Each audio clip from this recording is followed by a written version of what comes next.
tend to invest in technical founders that are building in areas of technology that we think have the potential to give companies an outsized advantage over the competitors. So those are areas like AR, VR, computer vision, artificial intelligence, robotic, all things kind of 3D and 3D gaming. And yeah, those are a couple of the areas that we focus on, but it's not exclusive. We also, because we're investing so early, we're really investing in the founders. So it's really all about the founders and their vision for the future. For example, our latest deal is a space deal. So, we'll invest in a variety of different areas. What are they doing with space?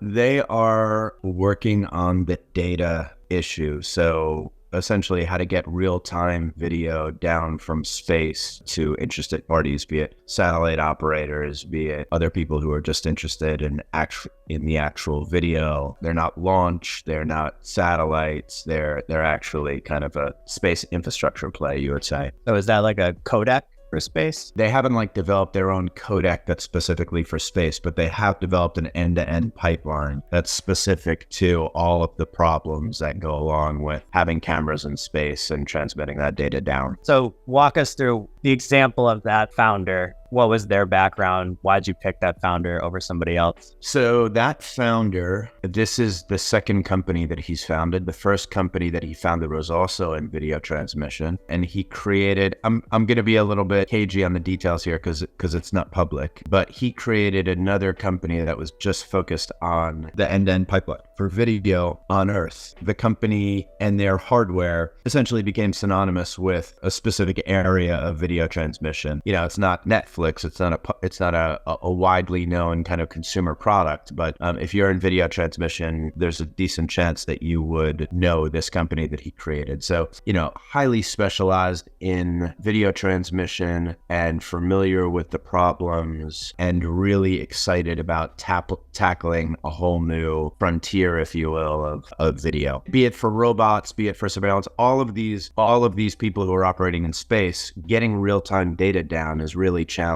So if you're going to teleoperate an arm, if you're going to do anything like that, it's a challenging issue. And so this company is working to solve it. All right. Well, I'd love to get into some of the investments. Before that, though, it'd be good to go back to your New York days. What are you like as a 13-year-old? Do you imagine yourself as an entrepreneur back then or an investor? Were you raised with the investor mindset? What were you like? I wasn't raised with the investor mindset, but I think I always was trying to uncover what's new and cool. I think I was always fascinated by kind of subcultures and people who got very excited about, kind of niche subjects, be it like horror movies, be it skateboarding, be it clubs, be it music. I think I was always kind of interested in exploring new genres and new subcultures. That had a group of people really embedded in that decision or that culture. Yes. Well, I was a mischievous kid. I was always getting up to something, I think my parents would say. But, definitely not your typical, down the fairway, A+ kid at school and playing football. I was doing different things. Did you skateboard? I rollerbladed. Okay. Like to a serious extent where you would do it? Yeah, I was pretty good. I mean, I was never, on the half pipe or things like that. But I had a bunch of friends who we skated together, and I was pretty comfortable on my skates.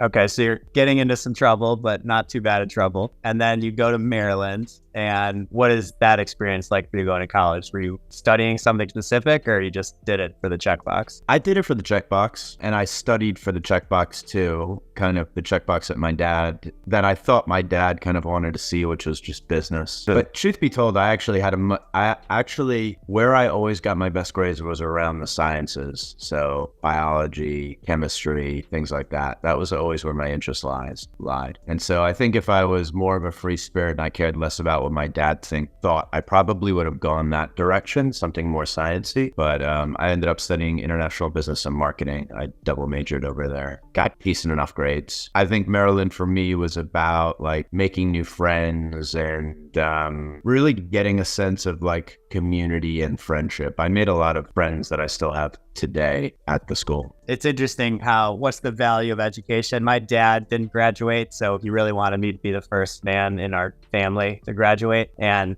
I couldn't stand the fact that I had to get through school. It's one of my only regrets in life is not dropping out. I think friends are the true value, but other than that, unless you want to go be doctor, lawyer, something along those lines, I don't really see the point. Do you agree with that? Like, you just had a daughter, right? You think she'll go to college, or do you care? I'm not sure. She'll do what she wants to do. I think. Will you push her in the same way that your dad and my dad emphasize college, or you don't think it's necessary? No, I don't think I will. Interesting. I don't think I will. It seems to be the changing tide. I hear that answer more often than before. All right, so do you go to London right after that? No, I went back and worked in New York for a little while. So I graduated in 2001. The economy wasn't exactly in great shape. And, September 11th happened. I decide that I'm going to travel, and I get on a plane like 2 weeks after September 11th, much to my parents' chagrin. But I just wanted to get out and explore. So I went and I was in France for a little while, working on a vineyard. I was then supposed to go to Thailand, but there was severe flooding that went on in Thailand. So I kind of cut my trip short. And I came back and found a job in the city at Bloomberg. And so I worked at the news and media company for a little while and learned quite a bit about sales while I was there. I would say sales and also listening to people. I think listening is a skill. And I started off, Bloomberg had this program about a customer support program, essentially, that everybody in the company, the idea was that everybody in the company was going to start in this program regardless of where they ended up. And the concept was that Bloomberg did so many different verticals of business, but essentially at the end of the day, they were really all about the customer. And so I think that learning all about the different verticals of the business and also learning about customer support, they thought it was a good idea that everybody go through this program. And so I did that and learned how to listen to people on the phone, which was surprisingly difficult as somebody who I think, when you grow up more excited to speak than to listen to other people, listening doesn't necessarily come naturally. And so, that was a neat thing for me to learn how to do more properly, not jumping to conclusions, really trying to listen to people and understand what they're looking for, what their problems are. Was in that program for a little while, then shifted over to the sales program where I learned a lot about selling, basic sales tactics, etc. And after a little while there, I kind of got bored and started to do some what you would call now side hustles. Like me and a couple of friends had a painting business where we would paint apartments and commercial spaces on the side, and just started to make some good money doing that, and thought that I wanted to go into business for myself. Always was into healthy living, working out, eating right. And my father is British, and so I have dual citizenship, and always felt as though the UK was a little bit behind where the US was in that trend. And had a friend in London who was also thinking about starting his own thing. Ended up, I had Bloomberg transfer me over to London, to their London office, so that I can be closer to him and kind of, we could explore this idea of starting a business together. And so then in 2004, I left, or 2005, I left my job at Bloomberg and we opened up a restaurant. And I say a restaurant, I mean, it was fast casual. It was more like a Sweet Green than it was full on sit down restaurant. But by the time I left in 2010, we had 5 restaurants across all of London. And I just kind of wanted to change of pace and wanted to move back to the States. And so then in 2010, I moved back to the States, moved back to Maryland, where I immersed myself in the gaming industry, learned everything I could for a year about video games, about video game culture, about the technology, about the ecosystem, all of those different things. And did that for about a year before we were acquired by Autodesk. So we were acquired by Autodesk in 2011. I stayed on at Autodesk. Why did you pick video games? I think, so one of my closest friends from college had dropped out to start a company in the space. And he was always, because we were so close and we often talked about business, he was often telling me about what was happening. And, I was never a massive gamer, but I always really, back to what I was saying beforehand about the type of person that I was always into, subcultures and more niche genres. And so whether or not it, be gaming or comics or any of that stuff, I loved it. And so he just got me really excited about the space and, offered to take me on as his head of marketing. So I did it. And I was so, every day my brain was blowing up in a different way. It was just so fascinating. You know, and these were the early days, 2010 and 2011. Like Unity was just starting to hit their stride. You know, people were still playing Unreal Tournament, you know, Epic, maybe 2 years of War out at that time. They were not the juggernaut that they are today. Yeah, so I think the lucky thing for me was that so much of the underlying technology of video games went on to be so important in so many different things, from, you know, AR and VR certainly, as well as robotics, computer vision, general simulation, like all things 3D, all things metaverse, all that stuff is foundationally games technology. You can film, Yeah, film and TV for sure. So quick question. If I try to put myself into your shoes, sounds like you studied business, not purely out of passion, but because you thought that's what your dad wanted. Then you started traveling a little bit right after college, which means you probably weren't, you know, really sure where you wanted to live, or you at least wanted to experience some more things. And then you go to Bloomberg, and then sounds like you kind of pick London for the experience. So the first few years of your life, what did you think you were going to be doing? You know, it sounds like you're, not to say lost, but you were wandering around without maybe a vision of where you're trying to be, or were you creating something specifically? No, I didn't have vision. You're just going. I mean, you know, I knew that I knew that I had ambition.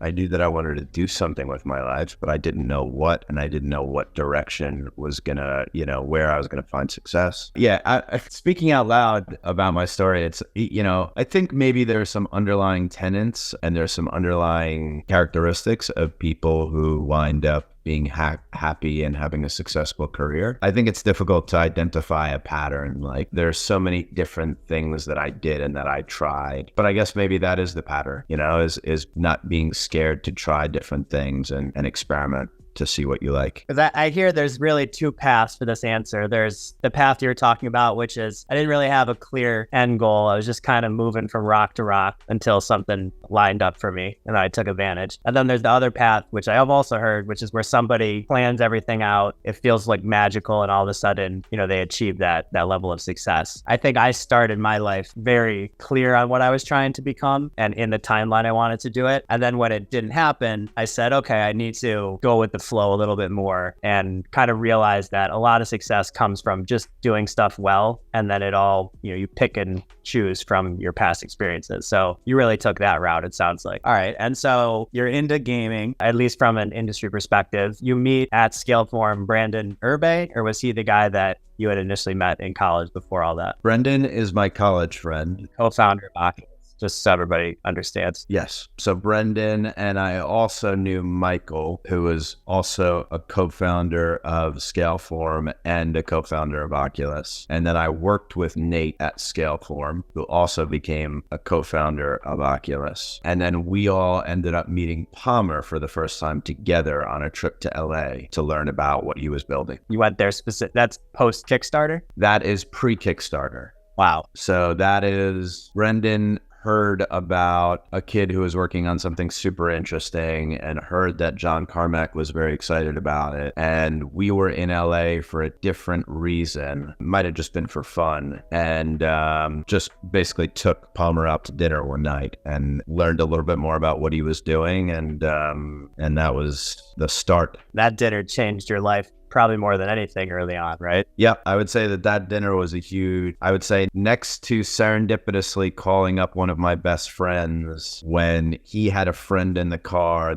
and that friend turned out to be Lauren, who is now my wife. So I would say next to that phone call that I made, that dinner was probably the second most impactful single event of my life. Interesting. Who was the friend that was driving with Lauren? That was one of the a friend named Ben Fleischer, who's got a business, who's in the food industry, which my wife is in as well. You were calling him for what purpose? To talk about restaurants? Yeah, to bullshit. No, we were just talking. He was another one of my friends from College Park, from school. And, you know, he's one of my closest friends. So, you know, we speak probably once every 2 weeks or something like that. I'll just call him or he'll call me just to bullshit and catch up. And this is just one of those calls. And then she's in the car. She says, oh, his voice is magical. I got to meet him. Or how does it evolve from there? He says, you guys should meet. And she says, I'm a cat. You should probably, you should probably act on this or something to that effect. And I thought, oh God. But I ended up looking her up on Facebook and thinking, actually, she does look like a cat. And now you just had Skylar together and she's pregnant again. Yeah, we have a 2-year-old and we have another one on the way. What's it like being a dad? It's great. What's the downside of it? Yeah, I mean, your free time and your privacy is basically gone. Your ability to like just hang out for a little. I mean, you really cherish those times where like the house is empty or like, you have like a free hour to yourself. My wife is great though. She's really understanding. We've got a great nanny who helps out with Skylar. We work hard to be able to find somewhat of a balance there. Is she still a restaurateur? She's not a restaurateur, but she is in the food industry. Yeah, she's been in the food industry for the last 10 years. She's got a company called Sweet Lauren's, which is a cookie dough company that you can find in supermarkets across the U.S. We get a promo code for the listeners. My first sponsored ad. My first spot. And then so with Anorak, you just raised some more money. Congratulations. That is hard to do. Any notable numbers you can give for the first fund or anything that's public around kind of the success you've had? We're pretty transparent with our numbers and we publish them. I mean, TVPI, which is paper gains, it's kind of a vanity metric. None of it's real until it's real. But our TVPI numbers for Fund 1 are really strong. They're up near 4x. And that's net to LPs. We've returned about 20% of the fund already. We have Rec Room, Flock Safety, and Anduro. And Rec Room is one of our top performers, if not our top performer, which you actually introduced us to. That was pretty huge. For the record, I think I shouted out to Matt from Sequoia because he actually led the seed round that I was in, but he didn't originally connect me. It was actually you. So thank you so much for that. I was pre-Matt days. Yeah. All right, listen, happy to do it. I'm glad you can chat on the podcast. That's a nice compliment. For sure. No, it's cool to see. I think,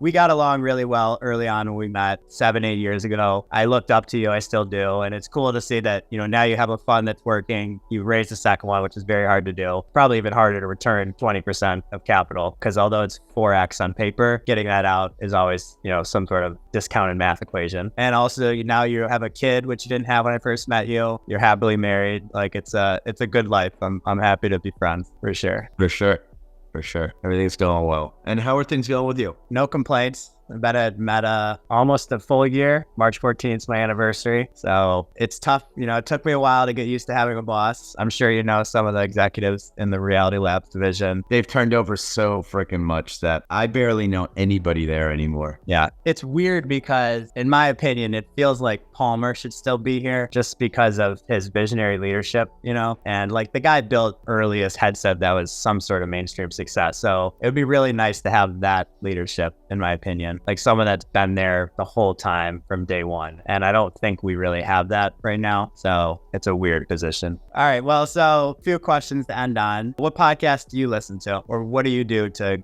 get content? What podcast do I listen to? For what purposes? For entertainment? I mean, really, the podcast that I spend the most amount of time on these days is Smartless. I just love those guys. They fucking crack me up. What's that? Smartless is a podcast with Will Arnett. Oh, he's Arrested Development. Yeah, he's great. He's hilarious. The guy from Sean Hayes is another one, and Jason Bateman. So it's the three of them. They're like super old friends that have known each other forever. Play off of each other really well. It's basically like hanging out with three friends who like know each other inside and out, and they have the most amazing guests on. They have everybody from like James Cameron to Joe Biden. They're one of the top, probably top 15 podcasts now. They've been going for a little while now. They just cover the gamut of like a whole slew of topics, and they're entertaining as hell. So I love that podcast. In terms of where I get my news, it's the usual stuff, Hacker News, TechCrunch, New York Times, BBC. I listen to NPR a lot. And I'm on Twitter quite a bit. How many hours a day? Am I on Twitter?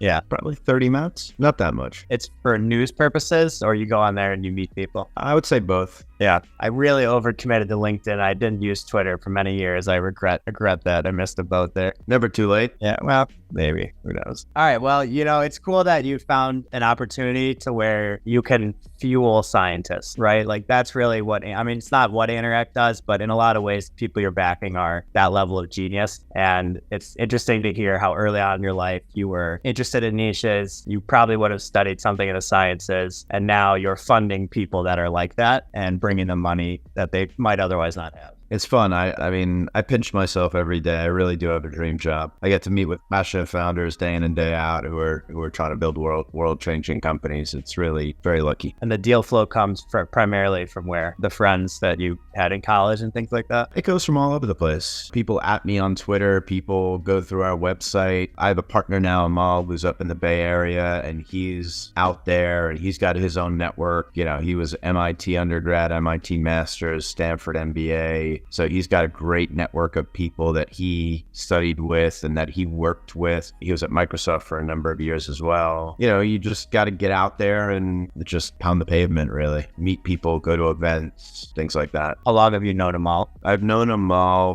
for a little over a year now, I think. It was a whirlwind romance, you could say. We moved pretty quickly. Last time we spoke, you were looking for an associate with venture background. That's what I was looking for when I met Amal. Yeah. But the opportunity to work with somebody like that just doesn't come up often. And I was looking for somebody junior, but what I found was way better. How does that work for the next fund? Does he help you do the fundraising then? Or is yeah. He'll for Fund 3, he'll be doing everything with me. So one thing I forgot to ask Greg is that we've been making promises about the VR, AR, metaverse industry for 8 years now. And I think I've personally been a little disappointed in how the market's manifested between 2015 and 2023. I think there's a lot of good, but then there's also some issues. How do you see the VR, AR, metaverse market today? And could you specifically talk about from the perspective of where you thought it would be in 2023? So I think it's a viable platform now. Like the numbers are there in terms of the people who have headsets and the proof is in the pudding in terms of studios that are putting out games and that are putting out games, whatever model they be they freemium or charge or whatever, that are making real money. So it is a viable market. Did I think it would be bigger? Yes. I did think that it was going to be bigger, but it's not. And I think that there's a lot of different reasons for that. You know, only really having one big player that is pouring money into R&D and that is shipping headsets, I think definitely has hurt the adoption in general. And I think, you know, what we're seeing is the ergonomics and the comfort really do make a big difference. I think we thought both that people would care less about the ergonomics and that the hardware would move quicker to a place where it was super comfortable to wear for long periods of time. And really neither of those things have happened. Could be because there's only one player, could be because we just haven't figured out how to defy some of the laws of physics or battery technology. Could be, you know, there's a lot of different factors at play here. So that is the state of the union right now. I always think about the value that somebody gets from an activity versus the friction that they have to endure to do that activity. There's a ton of friction in working out, but the value I get out of it is really, really important to me. There is still a lot of friction in making sure your headset is charged, putting on a headset, having making sure that the room is set up for all these different things. There's still a lot of friction there. And I don't know that the value is truly there versus some of the other forms of entertainment. So until that equation balances out a little bit, I don't know that we're going to see this real kind of spike in adoption. I was having the conversation with my friend who was my comparable person, but he's in crypto. And we were talking about which one we think is more disappointing and which one's lived up to more promises. And they're really comparing apples to oranges because VR is a hardware problem. It's not so much a software problem right now. And to your point, you know, I would love to be in the headset for some of the pieces of content. Like I'd play Golf Plus every day if I could. It's the best, but I don't like being in the headset. It's uncomfortable. I think it pushes my hairline back. You know, I think my eyes kind of hurt after I wear it for an hour. So I really do believe it's a hardware. And then we're going into, well, now they need to distribute it properly. They need to go through, you know, retail channels. It's just a whole different beast than something that's software based. So yeah, we've gotten real spoiled with software. We've gotten a little spoiled with technology in general. With phones, there have been so many competitors and it's such a massive market. All of that competition has driven innovation at breakneck speed. There is nobody doing that in VR and AR. It's just not, the pressure is not there. And if I were really cynical and had my tinfoil hat on, I would say that I'm sure that there have been a bunch of conversations within Microsoft and Google where it's like, And surely at Apple, where they're just like, this just isn't ready yet. And like nobody, like the market isn't that big and Facebook is burning billions of dollars a year. We'll jump on it when we're ready, when we think that the hardware is ready and like all of that stuff. It's a business strategy. And I also think from a consumer's perspective, when computers came out in, 90s, there was no comparison. Like there wasn't another technology. Nowadays, your phone's so good that you're not going to stand for a headset unless it's perfect. And it really does do more than your phone. So it's going to be much harder to sell consumers on innovation than it was when you were selling the PC, because there was, I hope we see something from Apple. I mean, that would change my life. It would change your whole investment fund strategy. Like it would be one of the biggest moments for both of us. We will. I'm sure that we will. I'm not holding my breath, and I laugh now when I see the articles that come out. This is going to be the year, but it will happen eventually. And I think eventually it'll probably, when they first come out, it'll probably be a fairly niche product, but it will be an Apple product and it will be an Apple experience and it will be a game changer. All right. I just wanted to make sure we covered the perspective on the metaverse. Thank you. Thank you, Greg. I appreciate the time. Thanks for hopping on. Thanks for showing up. All right, Don. Yep. Adios. Bye-bye.